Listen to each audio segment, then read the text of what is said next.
Students, यहाँ पे इस लेक्चर में हम देखेंगे कि सब्स्टिट्यूशन मेथड क्या होता है। दो हमारे पास साइमल्टेनियस इक्वेशंस गिवन होती हैं, हमने उसको सॉल्व करना होता है। सॉल्व करने का मतलब उसमें जो जो वेरिएबल्स हैं उसकी वैल्यूज़ हमने निकालनी होती हैं। लाइक हमें ये दो इक्वेशंस दी हुई हैं, इसमें एक्स और वाई वेरिएबल है हमारे पास, तो इट मीन्स यहाँ पे हमने एक्स और वाई की वैल्यूज़ निकालनी है।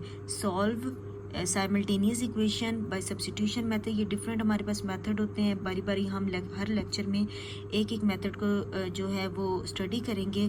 तो सबसे पहले हम स्टडी करेंगे सब्स्टिट्यूशन मेथड के बारे में कि सब्स्टिट्यूशन मेथड हमारे पास होता क्या है।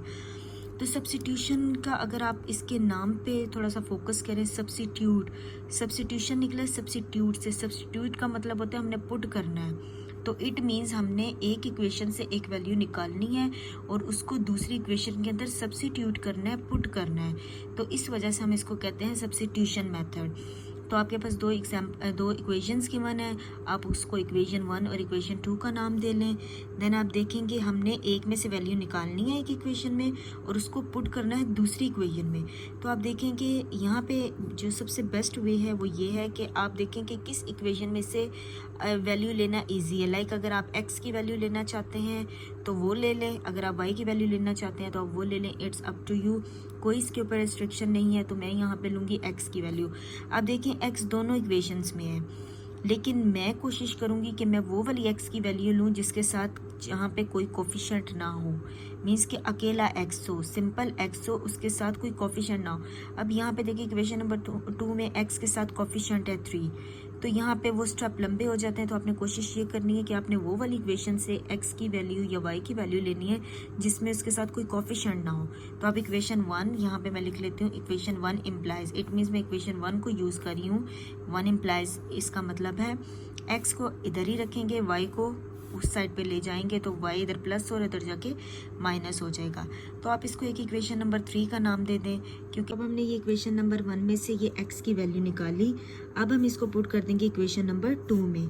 तो put in equation number 2 3 as it is, x की जगह पे उसकी वैल्यू आ जाएगी। दो वैल्यूज़ हैं तो ब्रैकेट में लिखेंगे प्लस आ गया, y इज इक्वल टू 2, बाकी सब कुछ वैसे ही आ जाएगा। देन 3 4 ज़ा 12, ये इसके साथ मल्टीप्लाई हो रहा है, 3 4 ज़ा 12 माइनस 3 y ज़ा y plus y is equal to 2।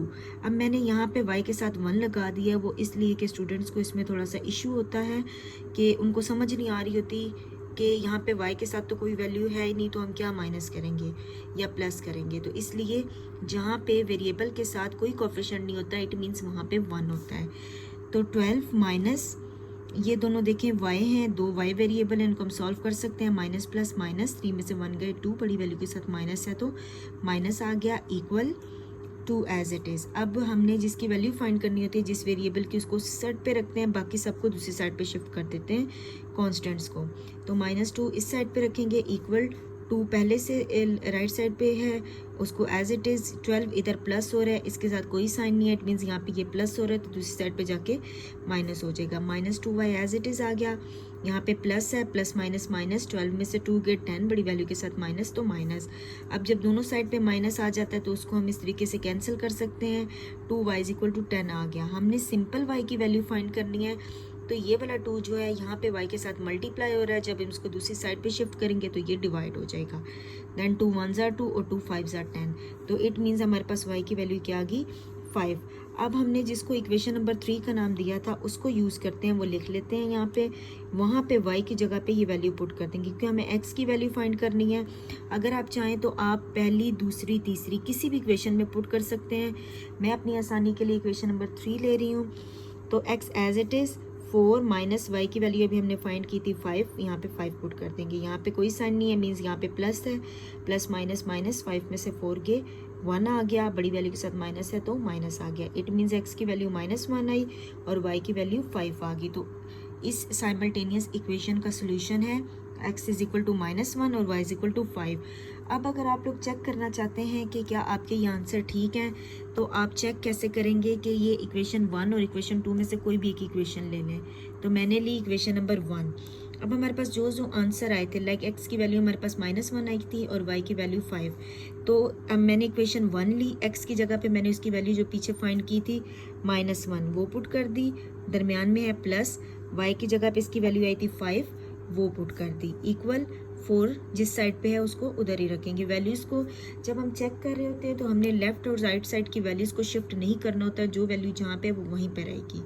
तो प्लस माइनस माइनस, 5 में से 1 गए 4, लार्जेस्ट वैल्यू के साथ पॉजिटिव साइन है तो यहाँ पे पॉजिटिव आ जाएगा। तो देखें लेफ़्ट और राइट साइड का आंसर सेम आ रहा है। इट मीन्स यहाँ पे जो हमारे पास x और y की वैल्यूज़ आई हैं वो ठीक है। तो ये था हमारा सब्स्टिट्यूशन मेथड।